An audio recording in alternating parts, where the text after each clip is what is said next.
Okay, this Revelation 17:1. And there came one of the seven angels which had the seven vials, and talked with me, saying unto me, Come hither, I will show unto thee the judgment of the great whore that sitteth upon many waters. Now, the great whore is the Roman Catholic Church. Okay, we're going to go much more in depth on that. Verse 2, with whom the kings of the earth have committed fornication. This time of spiritual fornication. Okay, and the inhabitants of the earth have been made drunk with the wine of a fornication. Because when you follow these vain philosophies and doctrines like Halloween, Christmas, birthdays, you drunken off the wine. That's why Paul said, become sober spiritually. Our people, they drinking that cup, they get more drunk. And they under that strong delusion. And they're going to be jeopardized from receiving eternal salvation. You understand? Because the Pope's saying, oh, you can be a homosexual. You can do what you want to do. It doesn't matter what religion. It doesn't matter who you believe in. It doesn't matter what God you serve. Just serve me. Just serve me. Take the chip. And everybody going to bow down and serve this man. Not everybody, but a lot of people are. And if you don't, your family members, your loved ones that's under this delusion, they're going to turn on you and put you in those concentration camps for rewards. Oh yeah, it's gonna get gutter. It's gonna get real out here. You know what I'm saying? When the time comes, and you're gonna have people gonna turn in their own children. Cause you're gonna have little kids, young kids gonna have to say, "Hold on, moms. Hold on, pops. This ain't right. This man ain't God." Shh, man, these parents gonna turn in on their own kids. Imagine that. Oh yeah, it's coming. You know what I'm saying? What we at verse 3 it says, so he carried me away in the spirit into the wilderness, and I saw a woman sit upon a scarlet colored beast, full of names of blasphemy, having 7 heads and 10 horns. Now we know the 7 heads represents the 7 hills of Rome. The 10 horns represents the world regions. World regions, you know what I'm saying? Separate regions throughout the whole earth. Okay. Now the woman, we know who the woman is. The woman is it's Roman Catholic Church. Now the scarlet color beast is we know is the 10 horns, which is the United Nations, the world government. Okay, so the the Pope and the Roman Catholic Church want to use the UN to enforce their might and power and authority, Slakia, throughout the four corners of the earth. Okay, verse 4. And the woman was arrayed in purple and scarlet color. So who wear purple? The bishops. Who wear red? The cardinals. And decked with gold and precious stones and pearls. You look at the hat. You look at the attire of the papacy. Man, they decked out. Even go inside the Vatican City, they got stones, real gold, pearls. It says having a golden cup in their hand, full of abominations and filthiness of a fornication.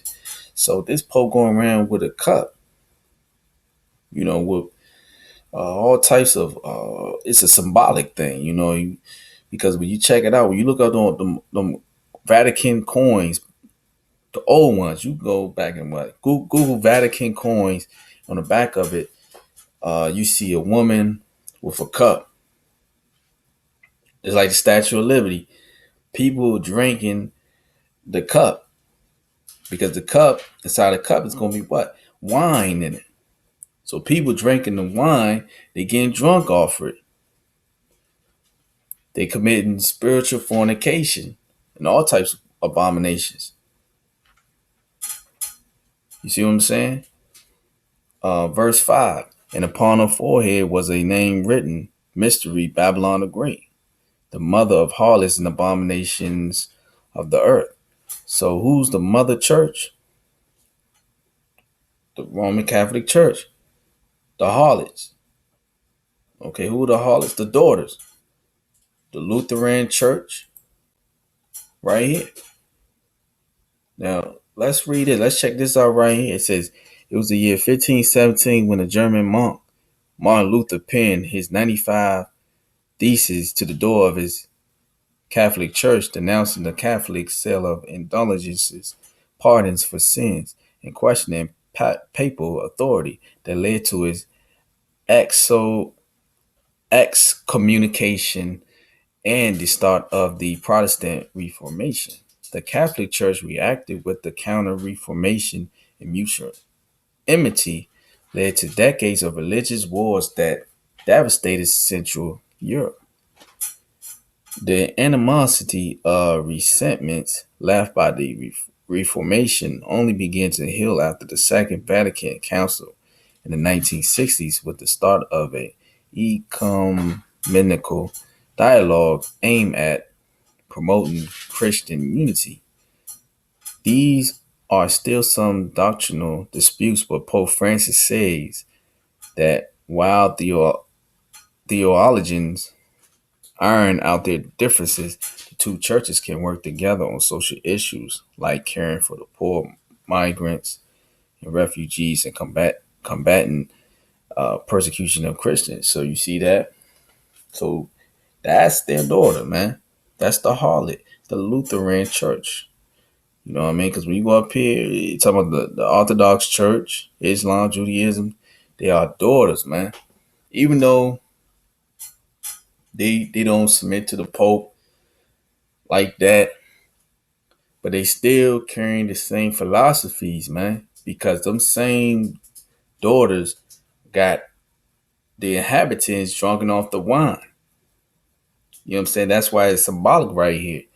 Because notice it's a golden cup in her hand full of abominations and filthiness of a fornication. Just like Belshazzar. When Belshazzar, during that time with Daniel, he took the vessels uh, from Solomon's temple. You know what I'm saying? He put all types of gold, all types of wine in it. And he was saluting to his gods. And that's when the Lord wrote on the wall that his days was numbered. So the same thing. That was Babylon during the time of ancient Babylon, but this great Babylon here. You know what I'm saying? They're gonna take it to another level. And how they destroy us through what? Religion. They come in the Christ-like image, but they speaking the doctrines and philosophies that's pretty much goes back to intentionally serving Satan. Like the worship of the Queen of Heaven, they put idols of Mary. You thinking it's Mary, but the Bible said don't worship no idol anyway. But people worship and think, oh, this is Mother Mary. But not knowing you really serving the Queen of Heaven worship that goes back to Babylon. That's why the people are drunken off the wine. Verse 6, and I saw the woman drunken with the blood of the saints, with the blood of the martyrs. I think it's martyrs of Yeshua. I think that's how you say it. I said martyrs, Slakia. Martyrs of Yeshua. And when I saw her, I wondered with great admiration. Because this man right here got his UN troops on America's soil. He gonna execute judgment. He gonna kill us for not submitting to this man. If you don't serve this man, he's gonna come. They're gonna come at nighttime, most likely on that Sabbath. That's why Yeshua said, "Pray that your flight be not the Sabbath or the winter." And they got these camps, they got these coffins, and it's here. It's near around that corner. And Yeshua said when we read Matthew 24, when you see the abomination, desolation that Daniel warned us about, you better take off and flee to that wilderness, the place of safety. Okay. So we're gonna go to another video and hopefully close it out on this lesson. All right. Stay tuned to the next video. Shalom.